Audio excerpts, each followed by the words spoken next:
लोगों की है।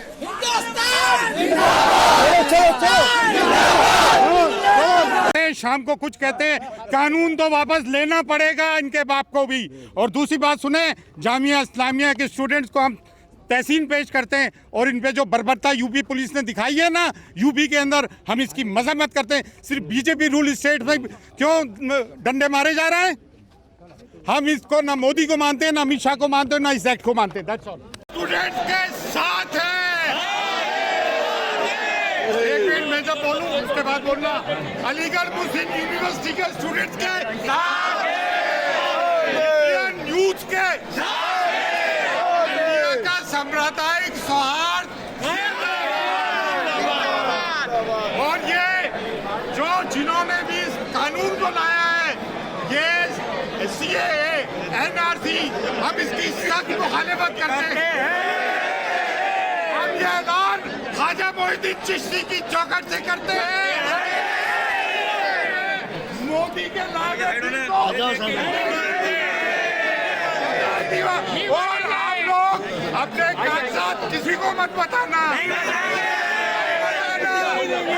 20 करोड़ मुसलमानों को बाहर करके बता दे और मुस्लिम इतिहाद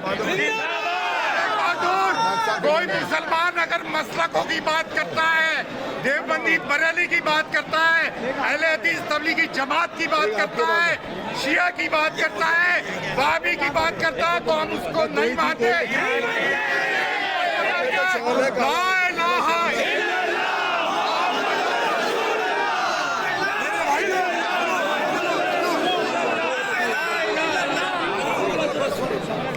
मैं तमाम मुसलमान अजमेर की जानिब से, खुदाम ख्वाजा की जानिब से, गरीब नवाज की बारगाह से ऐलान करता हूँ, जब जब मुसलमानों में परेशानी आएगी हम उनके साथ, चाहे वो जामिया मिल्लिया के स्टूडेंट हो, चाहे वो यूपी के मुसलमान हो, चाहे वो एमपी के मुसलमान हो, चाहे वो दिल्ली के मुसलमान हो, हम उनके साथ हैं।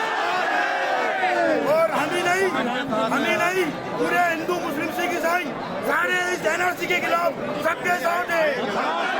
हिंदू मुस्लिम एकता एनआरसी के खिलाफ है।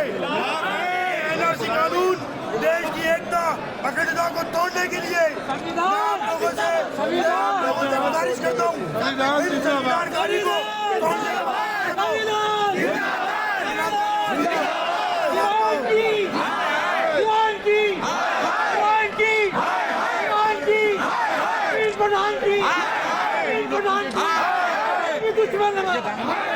हिंदुस्तान का दुश्मन मुर्दाबाद। कौम के इन गद्दारों को, कौम के इन गद्दारों को, जो भी मुसलमान झूठा अपने आप को झूठा वो कहता है, क्या कहता है, हेड बताता है मुसलमान को, लानत।